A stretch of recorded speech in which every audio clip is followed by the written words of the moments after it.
ये movie captain Richard flip की जिंदगी पर मबनी एक सच्ची कहानी है। दरअसल 2009 में सोमालिया की साली पट्टी से गुजरते हुए अमेरिका के एक बहरी जहाज पर कुछ सोमाली लुटेरों ने कब्जा कर लिया था।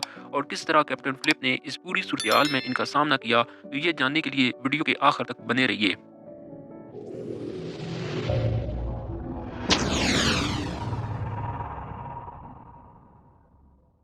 तो कहानी के शुरू में हम कैप्टन रिचर्ड फ्लिप को देखते हैं। और ये अमेरिका की मर्चेंट नेवी में काम करते हैं और एक बहरी जहाज के कैप्टन भी हैं। और इन्हें आज एक नए सफ़र के लिए जाना था, इसलिए कैप्टन की बीवी इसे एयरपोर्ट तक छोड़ने आई है ताकि वो अपने जहाज तक पहुंच सकें और अपने बहरी सफ़र पर रवाना हो सकें। अब हमें सोमालिया का सीन दिखाया जाता है, जहाँ कुछ लुटेरे आज किसी नए जहाज की हाई जैकिंग की मनसूबाबंदी बना रहे थे। और इस काम के लिए वो नए लोगों की टीम बनाते हैं। इनमें एक का नाम मूसे है, जो अपनी टीम चुनता है। इसके बाद ये अपनी अपनी बोट्स में बैठकर बंद हथियारों के साथ समंदर में उतर जाते हैं, जहां इनका बॉस एक बड़ी बोट में इनका इंतजार कर रहा था।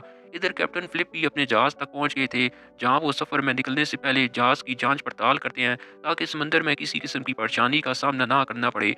कैप्टन कंट्रोल रूम में अपने क्रू मेंबर से भी मिलते हैं, जहां कैप्टन का असिस्टेंट इन्हें जहाज और सफर के मुतल्लिक मालूमात देता है।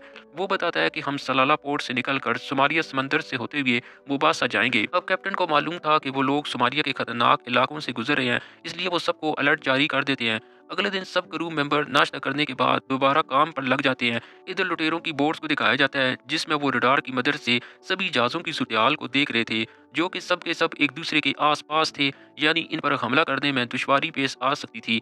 और तभी इनकी नज़र कैप्टन फिलिप के जहाज़ पर पड़ती है, जो इन सभी जहाज़ों से दूर अलग सफ़र पर था। इसलिए लुटेरे इसी जहाज़ को लूटने का फैसला करते हैं। दूसरी तरफ कैप्टन का जहाज़ जब अपने सफ़र पर रवां दवां था, तो तभी कैप्टन फिलिप भी अपने जहाज़ के पीछे दो अनजान बोट्स को आता देख लेते हैं। और इसलिए वो अपने जहाज़ की रफ्तार को भी बढ़ा लेते हैं। लेकिन लुटेरे अभी भी इनका पीछा कर रहे थे, इसलिए कैप्टन ऑपरेशन डिपार्टमेंट को पूरी सूरत बताकर मदद के लिए कहते हैं। लेकिन मदद भी इतनी जल्दी नहीं आने वाली थी। ये देखकर कैप्टन परेशान हो जाते हैं, जब इन्हें यकीन हो जाता है कि इनके पीछे हथियार बंद लोग हैं। और लुटेरे कैप्टन फिलिप की बोट्स में होने वाली बातचीत को भी सुन सकते थे। इसलिए कैप्टन लुटेरों को एक फर्जी कॉल सुनाते हैं, जिसमें वो आर्मी से मदद मांगते हैं, जिसके जवाब में कैप्टन दूसरी आवाज़ में बदल कर कहते हैं कि अगले 5 मिनट में आर्मी का एक हेलीकॉप्टर आ जाएगा। रेडियो पर ये इतला सुनकर लुटेरे डर जाते हैं और इनमें से एक बोट वापस चली जाती है, जबकि दूसरी बोट का इंजन समुद्री लहरों की वजह से खराब हो जाता है, जिसकी वजह से इसे भी वापस लौटना पड़ता है। और कैप्टन का जहाज आज के लिए बच जाता है। रात को सभी क्रू मेंबर जहाज में इकट्ठे होते हैं, जिसमें वो बहस करते हैं कि अगर अगले दिन लुटेरों ने फिर से पीछा किया तो वो क्या करेंगे। जिस पर कैप्टन कहते हैं कि कल भी हम फिर यही तरीका आजमाएंगे जो आज हमने आजमाया है। फिर अगली सुबह समुद्री लुटेरे फिर से कैप्टन फिलिप की बोट्स का पीछा करने लगते हैं, जिसके बाद कैप्टन और क्रू मेंबर इनको रोकने के लिए हर मुमकिन कोशिश करते हैं और समुद्री पुलिस से भी मदद मांगते हैं। लेकिन समुद्री लुटेरे इस बार इनकी शिप पर चढ़ जाते हैं, जिस पर कैप्टन शिप के पूरे इंजन को बंद करके नीचे वाले क्रू मेंबर को इंजन रूम में छुप जाने का हुक्म दे देते हैं। दूसरी तरफ लुटेरे भी कंट्रोल रूम में पहुंचकर कैप्टन समेत सभी ड्राइवर को बंदी बना लेते हैं। मुंह से जो लुटेरों का लीडर होता है, वो फ्लिप से दूसरे क्रू मेंबर को यहाँ बुलाने का कहता है। लेकिन कैप्टन कहता है कि मुझे नहीं पता वो कहाँ है, क्योंकि जहाज बहुत बड़ा है और जहाज का इंजन भी खराब हो गया है। मुंह से कहता है कि मुझे जहाज की तलाशी लेनी है। इसलिए मुंह से अपने साथी लुटेरे बिलाल को लेकर कैप्टन के साथ जहाज की तलाशी लेने लगता है। मुंह से मैप देकर इंजन रूम में जाने का फैसला करता है। अब कैप्टन को पता था कि जहाज के बाकी क्रू मेंबर वहीं पर छुपे हुए हैं और अगर लुटेरे वहां गए तो वो भी पकड़े जाएंगे। इसलिए कैप्टन लुटेरों को अपनी बातों में लगा कर कहते हैं कि इंजन रूम बहुत गर्म है, इसलिए हमें अपने साथ गर्म पानी की बोतल लेकर जाना चाहिए। इसके बाद पहले वो किचन में जाते हैं और पानी की कुछ बोतल लेते हैं। यहाँ किचन में एक क्रू मेंबर भी छुपा हुआ था, जिसके पास रेडियो था। वो इंजन रूम में छुपे बाकी साथियों को अलर्ट जारी करता है कि लुटेरे इंजन रूम में आ रहे हैं और इन लुटेरों में से एक नंगे पाँव है, तुम लोग दरवाजे के पास कांच के टुकड़े फैला दो ताकि वो जख्मी हो जाए।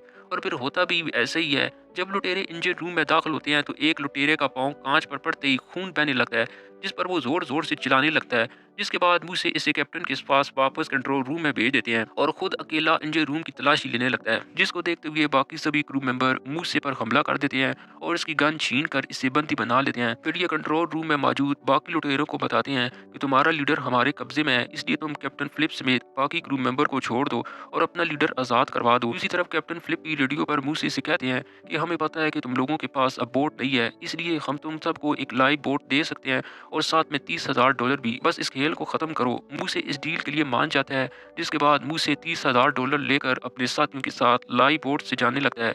लेकिन इसी दौरान वो कैप्टन फिलिप को भी अगवा कर लेते हैं। अब कैप्टन इनके कब्जे में थे और ये इसे सोमालिया ले जाने वाले थे ताकि इनके बदले में भारी बता वसूल कर सकें।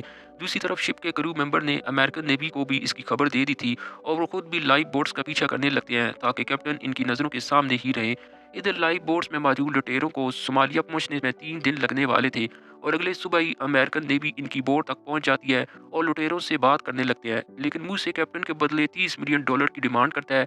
नेवी के कैप्टन बहुत एहतियात से काम ले रहे थे ताकि कैप्टन की जान बचाई जा सके, इसीलिए वो लुटेरों की डील मान जाते हैं।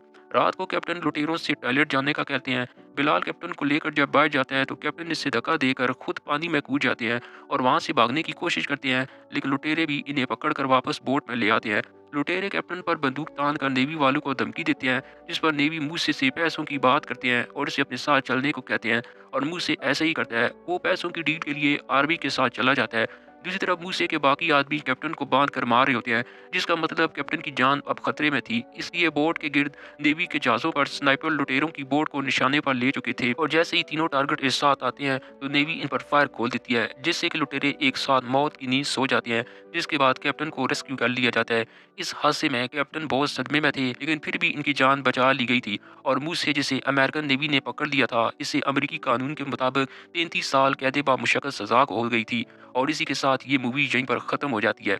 नाज़रीन, ये वाक़या 2009 में पेश आया था, जिस पर कैप्टन रिचर्ड आज भी अपनी फैमिली के साथ रह रहे हैं और इस पर 2013 में मूवी बनी थी, जिसमें टॉम हैंक्स ने कैप्टन फ़्लिप का रोल निभाया था। तो आज के लिए वीडियो में इतना ही। उम्मीद है कि आपको पसंद आई होगी। तो मिलते हैं अगली वीडियो में।